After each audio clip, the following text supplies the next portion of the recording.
Today it's Monday, and that's every Monday it's time for another Monday guide. And today we will look at air combat and what the airbox actually tells us. And I always find new interesting stuff when I do this guide, and I have some stuff for you today.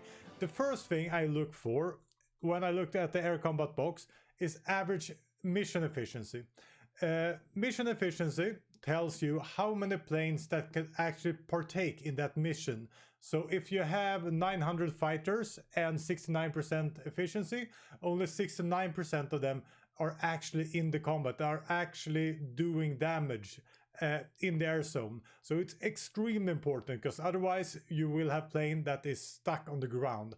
But this gets even more interesting. If we check here, we can always look in the air zone, different mission efficiency for each kind of unit. So we see that the fighters are at 59% and the logistical strikes are at 78%. We can also look at the individual planes here. We have tactical bombers here with 100%. We have 63% of this close air support. We have the fighters here at 63% from this airbase and so forth. So you can look at each plane type and understand which mission efficiency they do have. And you can be tricked by this mission efficiency, because look here, we have two transports.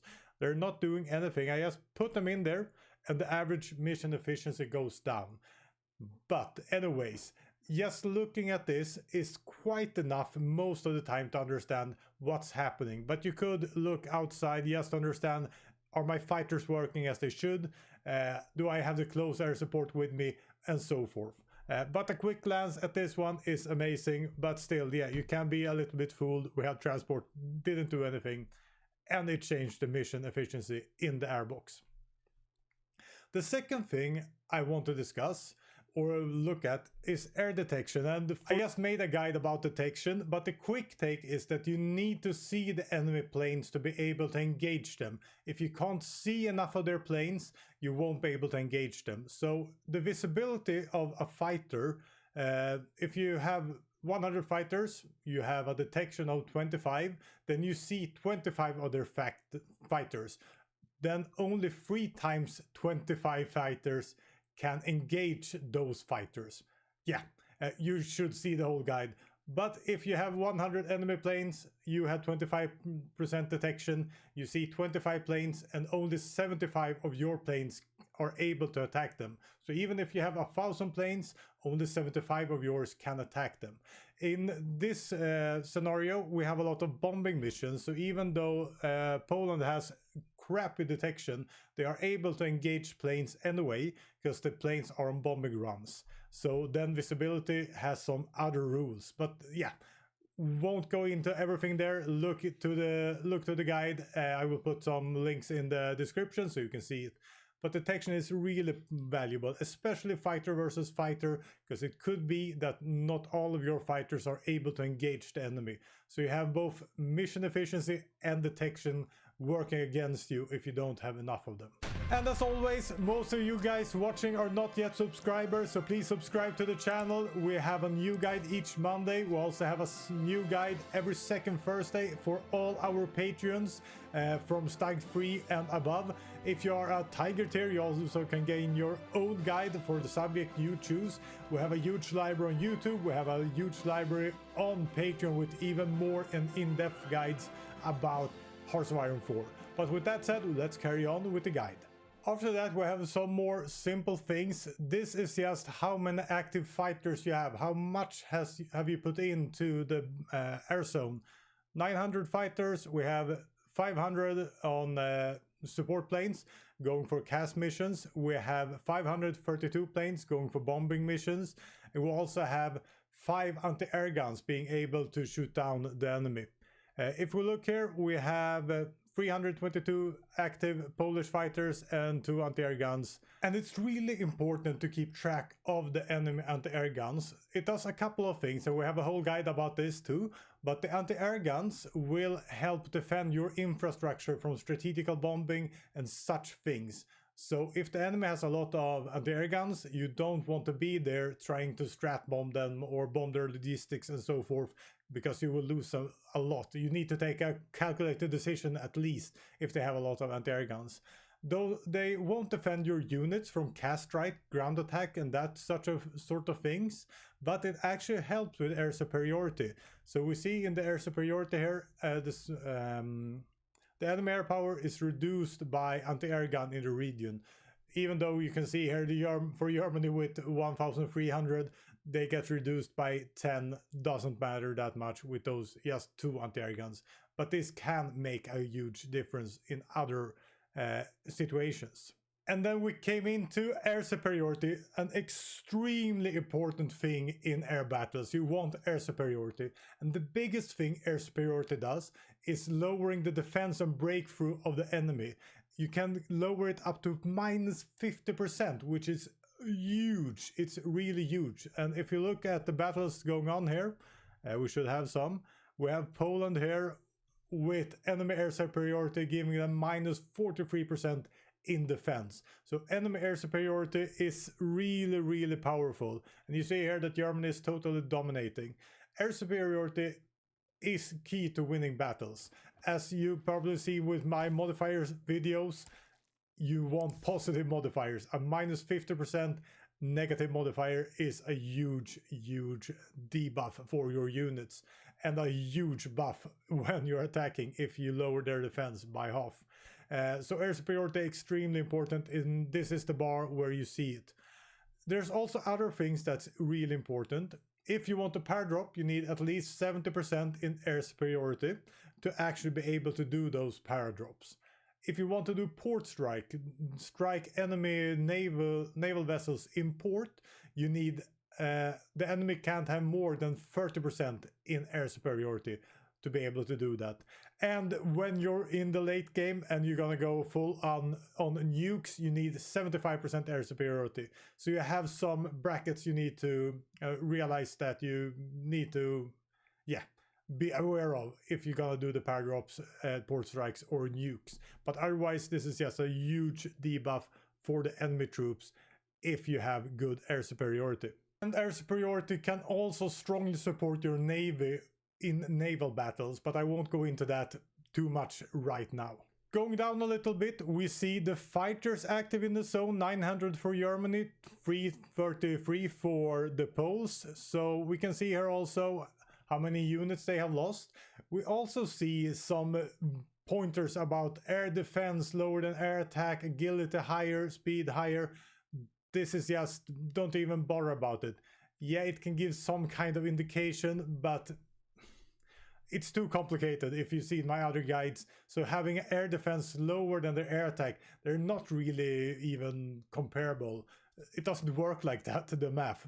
Yeah, so you get some tips, but it doesn't really matter. You can check out the details instead, and then you will understand how it's actually going. But this is the fighter section. Below here is every other mission. We have support missions, we have naval strike, patrol, port strike, we have bombing, logistic, air supply, strategic bombing, and we can see how it goes. We also see as upstairs in this box, we can see friendly air units lost, the losses we have. We also see losses to anti-air, so we understand how much anti-air do they have and how does this affect us. We can also see our ground support, how it's doing, and that's the total strength damage we do to all enemy units in this area. So we can look here and we see in not in that battle at least. Do we have any other battles? Here we have a battle. So here we find a total of 59 in damage in that battle, and the last 8 hours we had 16.8 damage coming into these battles that are supported by ground support, which is kind of huge, actually. Really good. The next thing here is enemy buildings bombed, and this is not one building getting bombed, it's a total of buildings getting bombed. So I checked this thoroughly. So if we have 0.4, this can be divided by like 10 of these railways getting bombed by 0.04 each. So it's just a total of a one building So this is 0.4 buildings getting hurt. It could be one building getting hurt 0.4 or 10 buildings 0.04 and so forth. So it's not one building, it's divided between a lot of different buildings. And down here we have enemy ships bombed. This means the ships getting sunk. So if we look here, yeah, we can see more ships getting sunk, but last 8 hours one of these got sunk. And we can just double check this. If we go into Poland and we check which got killed this month, we have one killed this month, and should see here it got killed the 7th of June. So this was killed in the last 8 hours, should have been at least. So even if we saw more there, it was just one the last hour. Let's go over to Germany again.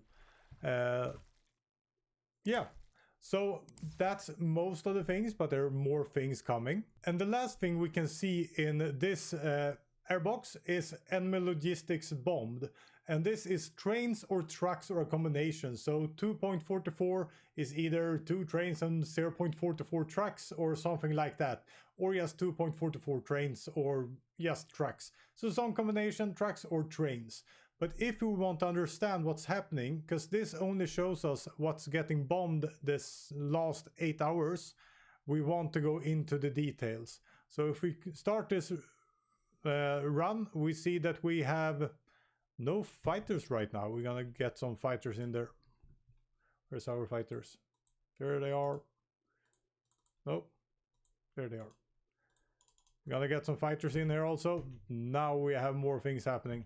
So what we can see now is that all these numbers starts to rank up, and we can see how many fighters we lose. We can compare 12 fighters to 43. We're winning the air war. We have bombers that we lost. They don't lose any bombers because they have none. We can see how many trains or trucks we have lost. Nothing. We didn't bomb any enemy trains, but a lot of trucks. So a reason for us just bombing trucks is probably because I run Poland down to 0 trains, so they can't lose any. But the details here are amazing to actually keep track on what's happening. What are we losing? What are the enemy losing? And the buildings bombed, we see that we're really outperforming them. We're bombing away a lot of trucks. We're winning the air war with fighters. We have sunk a couple of their ships. So this is really, really good. So if you want to understand in the long term what's happening, I would say the airbox is, the details are amazing. But to understand why it's happening, you need to understand detection, mission efficiency, and all the things we've gone through today. And yeah, I think that was the airbox. I think we've gone through all the parts here in the airbox, everything that can happen down here. We have looked at the details. So yeah, I hope you learned something. I really love making these guides. I even learned some stuff too. This average mission efficiency that you can look on individual planes was actually kind of new to me. I knew this one, but not individual planes, if you really want to go in depth with what's happening. But well, I think I should end there so I don't start talking for 10 more minutes and keep these as guides as short and compact as possible. And with that said, I will see you guys next time.